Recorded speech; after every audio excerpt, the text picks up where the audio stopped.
Ask yourself this: how does the United States government manage to find $40 billion overnight to bail out risky hedge funds in Argentina, yet suddenly claims it is too broke to keep the Social Security office in your hometown open? The answer is ugly. It is simple, and it was just exposed on Capitol Hill. They aren't governing, and they are looting. You are being robbed to pay for their yacht fuel, and today, I am going to show you exactly how they are doing it. Ladies and gentlemen, welcome back. If you have been feeling like the walls are closing in on the American working class, if you feel like the system is rigged against you, it is because it absolutely is.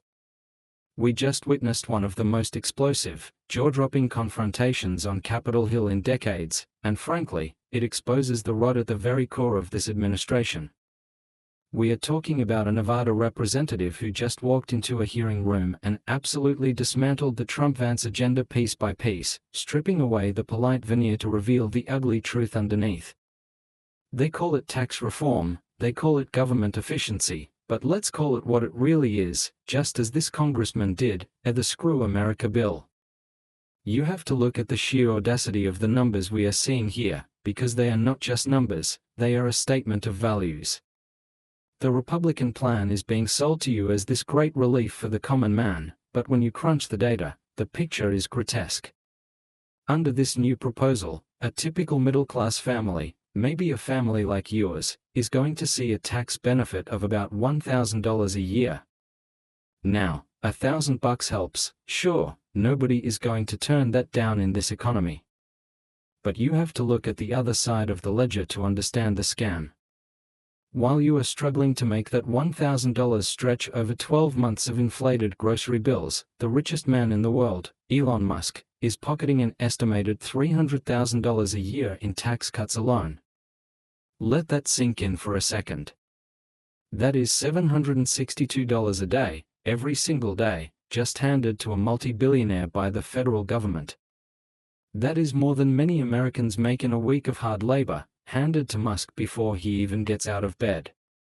It creates this visual that makes your stomach turn. On one side, you have a struggling mom counting pennies in her grocery basket, trying to decide between milk and medicine, and on the other side, you have Elon Musk buying another supercar with your tax dollars. But this isn't just about the money, it is about the absolute cruelty of the philosophy driving these decisions. The congressman from Nevada didn't just bring a calculator to this fight, he brought the stories of the people he actually represents, the people this administration has seemingly forgotten. He spoke about Andrea, a mother in his district whose daughter suffers from schizophrenia. For Andrea, the Affordable Care Act isn't a political talking point, it is the only thing keeping her daughter stable, the only thing keeping their family from total financial and emotional collapse. Then there is Kenneth, another constituent who survived a horrific motorcycle accident. He is alive and functioning today because he had access to health insurance through the state exchange, the very system this administration is trying to gut. When Republicans talk about efficiency and cost-cutting, they are talking about taking away the lifeline that keeps Andrea's daughter safe and keeps Kenneth alive. They are trading the survival of these human beings for a tax break for the donor class. It is effectively a transfer of wealth from the sick and the vulnerable directly into the pockets of the ultra-wealthy, and they are doing it with a smile. What was truly shocking about this hearing, however, was the sheer incompetence on display from the administration's officials. There was this moment that I can only describe as a total WTF moment, where the congressman asked the U.S. trade representative about a sudden pause in tariffs. You would expect the person in charge of trade to know about major policy shifts, right? Instead, the official admitted he didn't even know the policy had been paused until the president tweeted about it. Think about the implications of that for a second. We are running the world's largest economy based on the whims of a late-night tweet, and the actual officials in charge are left scrambling in the dark, looking like absolute amateurs. The congressman rightly called it out as amateur hour, and you could see the panic in the officials' eyes. It begs the question, who is actually running this country? Is it the appointed officials who have been vetted, or is it a circle of unaccountable billionaires whispering in the president's ear and drafting policy on social media? And when the administration officials tried to push back, tried to talk over him and mansplain their disastrous policies, the congressman delivered one of the most powerful lines I have heard in years. He looked them dead in the eye and said, "I don't work for you. I work for the 750,000 people of Nevada. That is the energy we have been starving for. We are so used to politicians who fold, who compromise, who are afraid to rock the boat." But here was a man reminding these unelected bureaucrats that their power is borrowed, and that his mandate comes from the people, not the palace. We need to talk about the Screw America bill and the deficit, because the hypocrisy here is off the charts. For years, we have heard Republicans scream about the national debt whenever a Democrat tries to fund a school lunch program or fix a bridge. But now, they are pushing a bill that explodes the deficit to fund tax cuts for corporations, and suddenly, the debt doesn't matter. But here is the kicker, and when asked about funding the children's health insurance program or protecting Medicaid, they suddenly throw up their hands and say the cupboard is bare. It is a lie, and we know it is a lie because of where they are finding money. The congressman exposed that while they are crying poverty on healthcare for American kids, they somehow found $40 billion to bail out Argentina. Why Argentina? Well, you have to follow the money.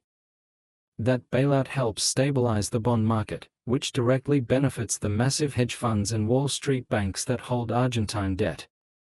So let's be crystal clear about the priority here. $40 billion for hedge fund managers is an emergency necessity, but healthcare for your child is an entitlement we can't afford. This brings us to the darkest part of this entire scheme, at the Department of Government Efficiency, or DOGE, led by Elon Musk. This isn't just a cute acronym, it is a terrifying privatization of the federal government. The congressman raised a massive red flag about data privacy that should send shivers down every American's spine. We are talking about granting unelected billionaires access to the most sensitive data the government holds: your tax returns, your medical records, your social security history. We have strict laws in this country, like HIPAA for health and Section 6103 for taxes, that are supposed to protect your privacy from prying eyes. But this administration is trying to bypass those laws to let Musk and his cronies dig through the federal database under the guise of auditing. The congressman called out the grubby hands of these billionaires reaching into your private life. Imagine the biggest data breach in history, but instead of hackers, it is the government handing the keys over to a tech mogul who has already shown he has zero respect for user privacy. This is the definition of the fox guarding the henhouse, but on a scale we have never seen before. They want to fire thousands of civil servants, the people who process your social security checks, who ensure your water is clean, who inspect your food, and replace them with algorithms written by Musk's engineers. They frame it as cutting the fat, but what they are really cutting is the service you paid for. The congressman highlighted the immediate impact this is having on our seniors. Because of these reckless cuts and the closure of Social Security field offices, we are seeing a complete breakdown in service. In his district alone, seniors are facing impossibly long wait times and closed doors. They are forcing 80-year-old grandmothers to navigate broken websites or drive hours to find an open office, just to get the benefits they worked their entire lives to earn. It is a deliberate sabotage of the safety net, designed to make the system so frustrated and broken that people eventually give up on it. And let's talk about the tariffs, because this is the hidden tax that is bleeding the American middle class dry. The administration loves to say they are taxing foreign countries, but anyone with a basic understanding of economics knows that is nonsense. The importer pays the tax, and they pass that cost directly to you at Walmart and Target. The congressman brought the receipts on this, citing data that shows these tariffs are costing the average American household anywhere from $1,700 to $2,800 a year. So, let's do the math again.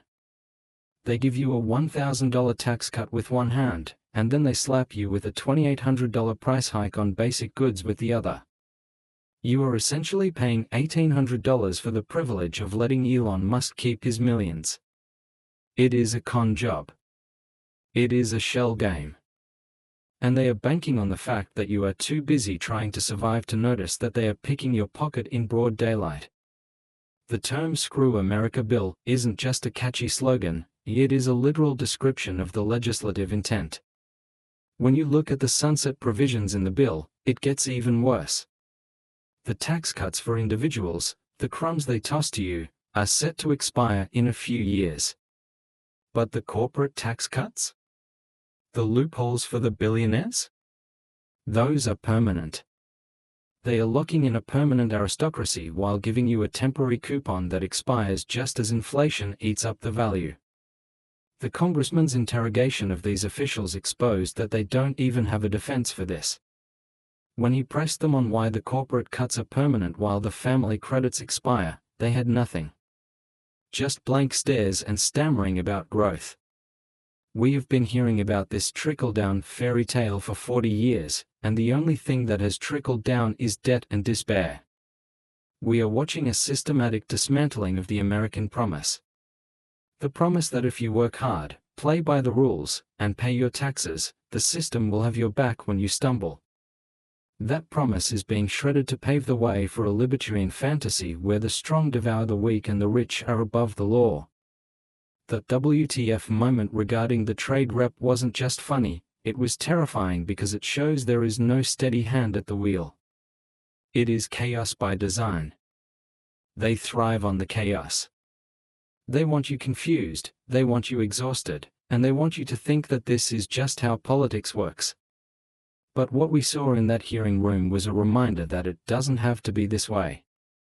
When the congressman shut down the interruption and asserted his authority as a representative of the people, he was showing us a blueprint for how to fight back. You don't ask politely for your rights, you demand them. You don't let them gaslight you with fake numbers, you bring the real stories of Andrea and Kenneth and you force them to look at the human cost of their greed. We have to peel back another layer of this onion, because if the tax cuts are the robbery, then the so-called Department of Government Efficiency, or DOGE, is the getaway car. The media loves to treat Elon Musk's involvement in the government as some kind of eccentric side project, a quirky billionaire lending a hand. But the congressman in this hearing exposed it for what it truly is, a hostile takeover of the United States government by private interests. We are witnessing the birth of an American oligarchy, plain and simple. Think about the massive conflict of interest here. You have the world's richest man, whose companies, Tesla, SpaceX, Neuralink, are heavily regulated by federal agencies. These are agencies charged with keeping our roads safe from self-driving glitches, keeping our skies safe from rocket debris, and ensuring that brain implants don't kill test subjects. And now, the man who owns these companies is being given the power to audit and defund the very regulators who are supposed to watch him. It is not just the fox guarding the henhouse, it is the fox buying the farm, firing the farmer, and selling the eggs for profit. The congressman hammered this point home when he talked about the privacy implications. This is the stuff of dystopian nightmares. Under the guise of efficiency, the administration is proposing that we hand over the raw data of the federal government to Musk and his team of private sector tech brothers. We are talking about your tax returns, which reveal every financial move you have ever made. We are talking about your medical records held by Medicare and Medicaid. We are talking about the most intimate details of your life. The congressman used the phrase grubby hands to describe these billionaires reaching into your private data, and it is the perfect image. Why does Elon Musk need access to the IRS database? Why does a private citizen need to see the internal health records of the American people? The risk of a data breach here is catastrophic, but the risk of misuse is even higher. Imagine a world where your political affiliation, your health status, or your financial struggles are known to the people who control your social media feed and your electric car. It is a level of surveillance and control that no free society should ever tolerate. But the cruelty of DOGE isn't just theoretical, it is happening right now in the form of service cuts that are designed to make your life miserable. The congressman brought up the closure of Social Security field offices, and this is a tactic known as starving the beast. Republicans know that Social Security is popular. They know they can't just stand up and cancel it without causing a revolution.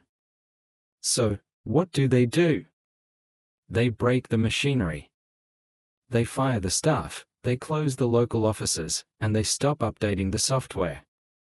The result is exactly what the congressman described in Nevada. You have elderly people, folks in their 70s and 80s who maybe don't own a smartphone or aren't comfortable navigating a complex government website, being told they have to go online to get their benefits. When they can't, they call a phone number that rings for hours with no answer. Desperate, they get in their cars and drive to the nearest office, only to find a sign on the door saying it is closed. This isn't an accident, it is a strategy. They want to make the experience of dealing with the government so painful, so frustrating, and so broken that you stop viewing Social Security as a right you earned, and start viewing it as a broken burden. They are manufacturing incompetence so they can turn around later and say, "See, the government doesn't work. Let's privatize it." It is a cynical game played with the lives of people who have worked hard for decades and deserve to retire with dignity, not to spend their golden years fighting a bureaucracy that has been deliberately sabotaged. And while they are telling you there is no money to keep the lights on at the Social Security office, look at where the money is going. This hearing exposed a contradiction that should be the headline on every news channel in America. The administration claims we are broke when it comes to the Children's Health Insurance Program. They claim the national credit card is maxed out when we talk about healthcare for the poor. But suddenly, magically, the checkbook opens wide when it comes to foreign bailouts that benefit Wall Street. The congressman highlighted the $40 billion bailout for Argentina. Now, on the surface, that sounds like foreign aid. But dig a little deeper, as the congressman did. Who holds the debt of Argentina? Massive hedge funds. Global investment banks. The very same people who fund political super PACs. When the US government bails out Argentina, we are effectively guaranteeing that those hedge fund billionaires get paid back on their risky investments. So, let's be very clear about the hierarchy of value in this administration. A hedge fund manager's bad bet in South America is an emergency that requires $40 billion of your tax money to fix. But a child in Nevada needing insulin? Or a senior citizen needing a hip replacement? That is just too expensive. That is fiscal irresponsibility. It is a moral obscenity. They are socializing the losses of the rich and capitalizing the survival of the poor. This is why the "Screw America" bill moniker is so accurate. It is a comprehensive assault on the working class from every angle. We talked about taxes, we talked about services, but we also have to talk about the hidden tax of tariffs. The administration loves to wrap itself in the flag and talk about America First trade policies. They claim these tariffs are punishing China or Mexico. But the congressman came armed with the facts: tariffs are taxes paid by the importer, not the exporter. When an American company buys steel or electronics from abroad and has to pay a 20% tariff, they don't eat that cost. They pass it on to you. They raise the price of the car, the refrigerator, the laptop. The congressman cited data showing this costs the average family up to $2,800 a year. That is real money. That is a mortgage payment. That is a family vacation. That is a year's worth of car insurance. Gone. Poof. Vaporized by a policy that economists have been warning against for centuries. And what did the US Trade Representative have to say about this? Nothing. He sat there and admitted he didn't even know the tariffs were being paused until he read it on Twitter. This is the amateur hour the congressman was talking about. It is one thing to have a bad policy, it is another thing entirely to have a chaotic policy where the left hand doesn't know what the right hand is doing. It creates uncertainty for businesses, which leads to hiring freezes and price hikes, further hurting the very workers they claim to be protecting. The visual contrast the congressman painted, of the basket of goods versus the supercar, is something we need to plaster everywhere. It perfectly encapsulates the two economies we are living in. In the Musk economy, money is free, taxes are optional, and the government is a playground for your efficiency experiments. In the real economy, the one you and I live in, milk costs more, gas costs more, the tax refund is smaller, and if you get sick, you are on your own. There is a moment in the transcript where the congressman talks about the illusion of populism. This is crucial. The Republican Party has done a masterful job of rebranding itself as the party of the working class. They wear the red hats, they go to the rallies, they talk about elites. But look at what they do when they are in that hearing room. They don't fight for your wages. They don't fight for your health care. They fight to protect Elon Musk's tax returns. They fight to bail out hedge funds. They fight to cut the corporate tax rate. It is the greatest con in political history. They have convinced millions of people to vote against their own economic interests by stoking culture wars and fear.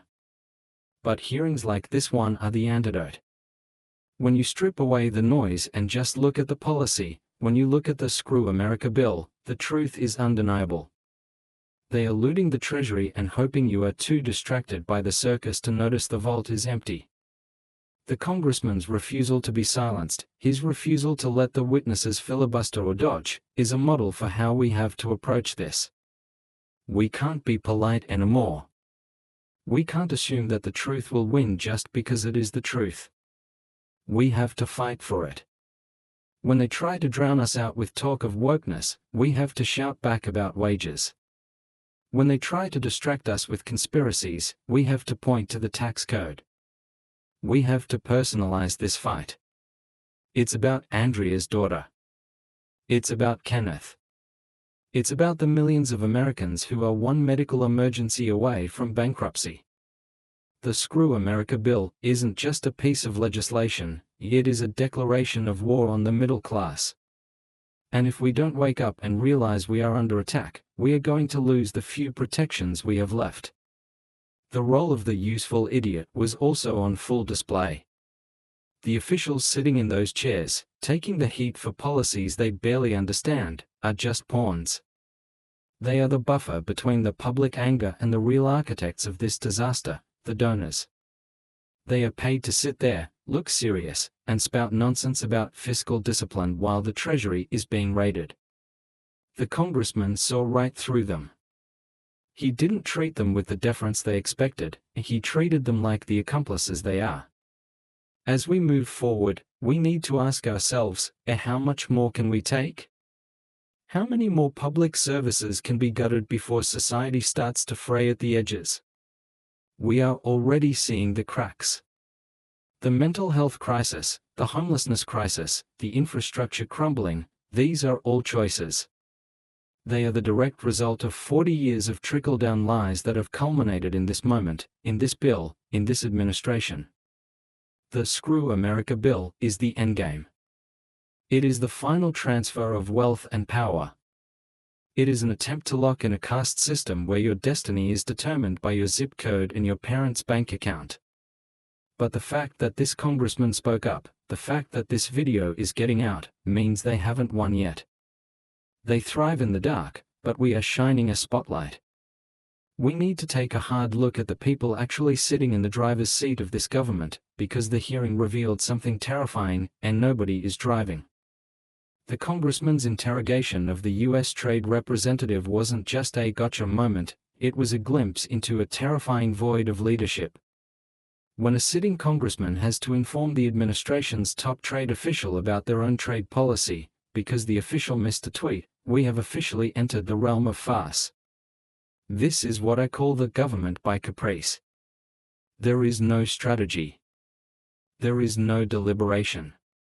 There is just the impulsive mood swings of a leader who treats the global economy like a casino, and a staff of sycophants who are too terrified or too incompetent to keep up.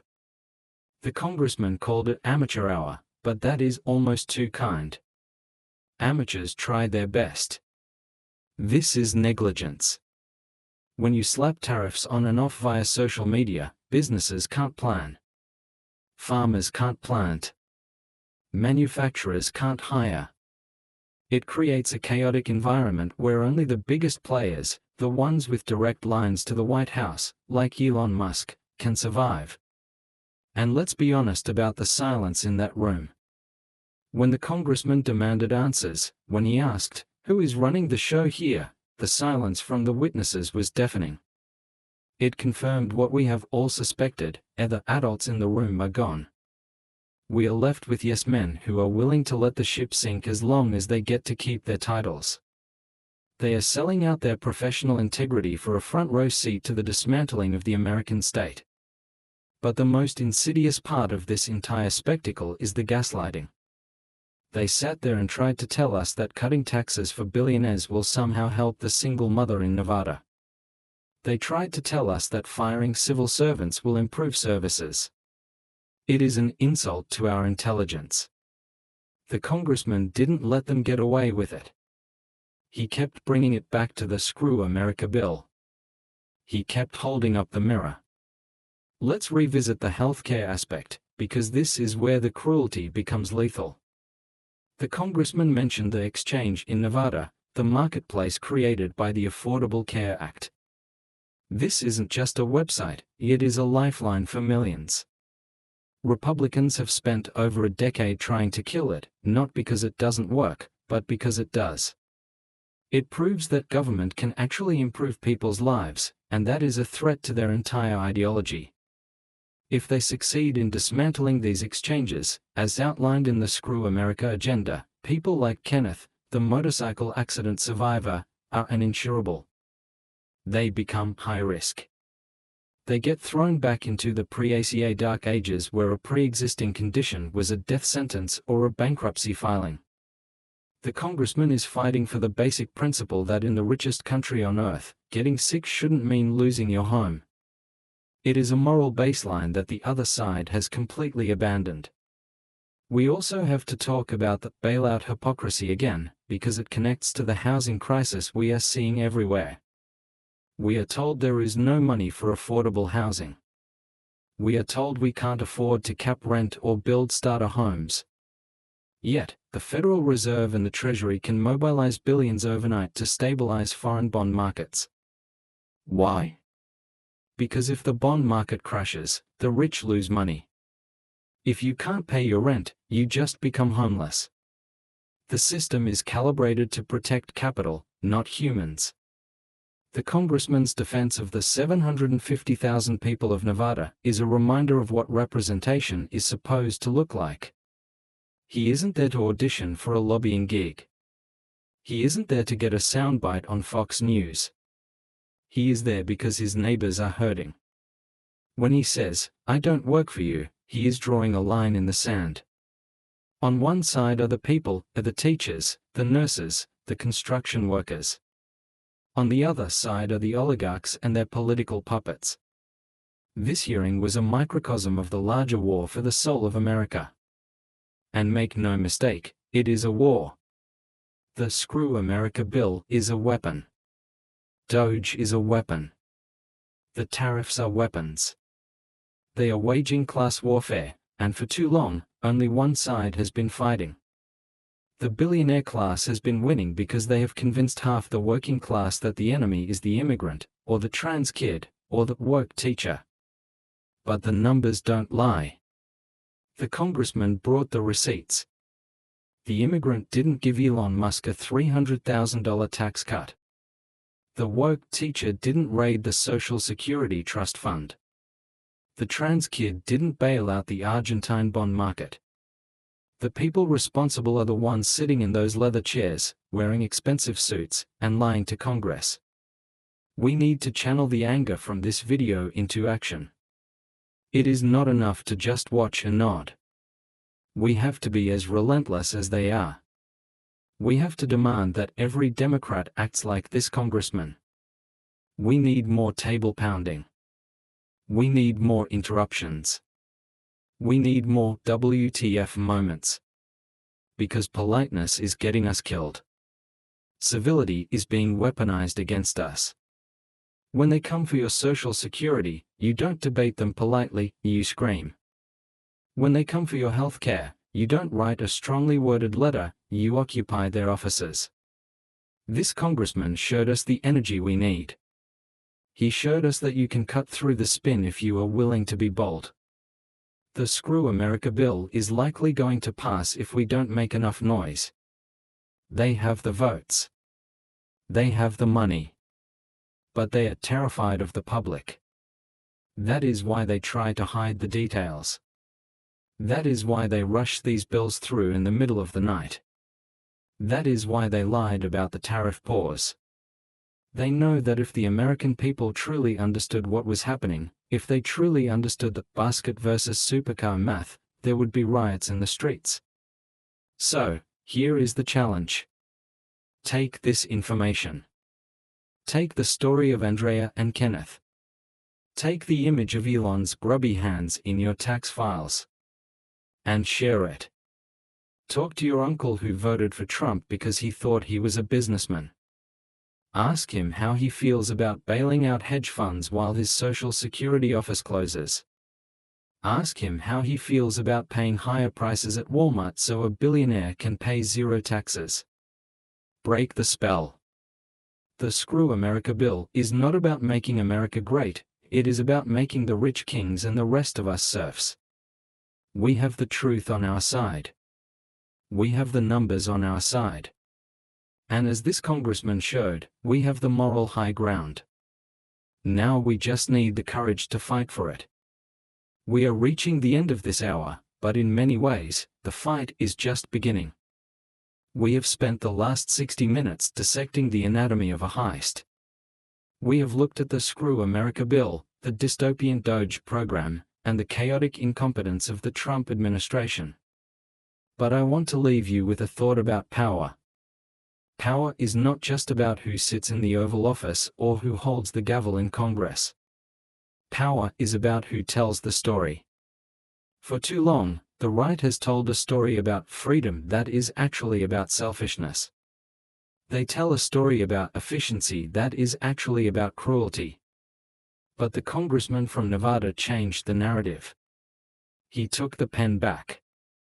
He told the story of the victim, the taxpayer, the patient, the senior citizen, and he pointed the finger directly at the villain.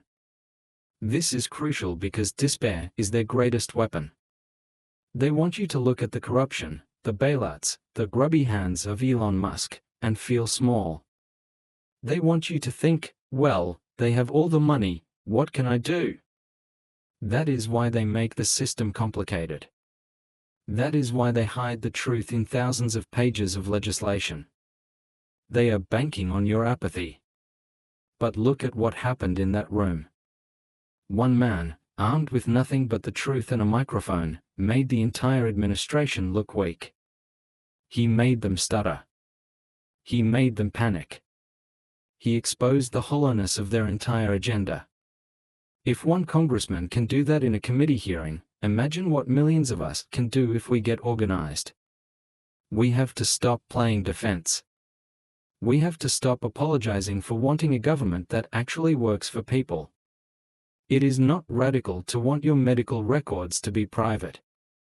It is not socialist to want affordable health care. It is not entitled to expect Social Security to be there when you retire. These are the basics of a civilized society, and they are worth fighting for. The Screw America bill is a test. It is a test of our collective spine. If they get away with this, if they get away with transferring trillions of dollars to the top while leaving the rest of us to rot, they will not stop there. They will come for Medicare next. They will come for public education. They will privatize the roads, the water, the airwaves. They will turn this country into a company town where we are all just employees of Musk Incorporated. But we can stop them. The cracks are already showing. The incompetence we saw from the trade representative proves that this administration is not a well-oiled machine, it is a clown car. They are disorganized, they are arrogant, and they are prone to mistakes. We need to exploit those mistakes. We need to amplify every WTF moment until the sheer absurdity of their governance becomes undeniable to even their stanchest supporters. Remember the story of Andrea. Remember the fear in a mother's heart when she thinks she might lose the care that keeps her daughter alive. That fear is real. But let's turn that fear into fuel. Let's turn it into a political force that they cannot ignore. The congressman said, "I work for the people." That shouldn't be a radical statement. It should be the job description. So, here is my challenge to you. Don't just get angry, get active. If you are watching this, you are now part of the resistance against the oligarchy. You are part of the team that refuses to let the Screw America bill become the law of the land without a fight. Your call to action. Share the truth, take the clips of this hearing, the moments where the congressman exposes the tariff lies, the bailout hypocrisy, and the tax scam, and spread them everywhere. Post them on Facebook, Twitter, TikTok. Send them to your family group chat. Make the algorithm work for us. Contact your representatives. It sounds old-fashioned, but it works. Call your senators and representatives. Tell them you know about the Screw America bill. Tell them you know about the Argentina bailout. Tell them you are watching how they vote. Put the fear of the electorate into them. Support the fighters, and find the politicians who are actually fighting like this congressman. Don't just support the ones with the nice slogans, support the ones who are in the trenches, pounding the table, and demanding answers. Send them $5. Volunteer for their campaigns. Give them the backup they need to keep fighting. Own the narrative, and don't let your friends or family fall for the populist lie. When they talk about how Trump is shaking things up, show them the math. Show them the $300,000 for Musk versus the $1,000 for them. Show them the basket versus the supercar. Make the inequality visible. We are not powerless. We are the majority. We are the workers, the consumers, the voters. The only way they win is if we stay silent. So let's make some noise. Let's make sure they hear us from Nevada to Washington, D.C. Let's remind them that this is our country, not their playground. Thank you for watching. Thank you for caring. Now, let's go out there and take our country back.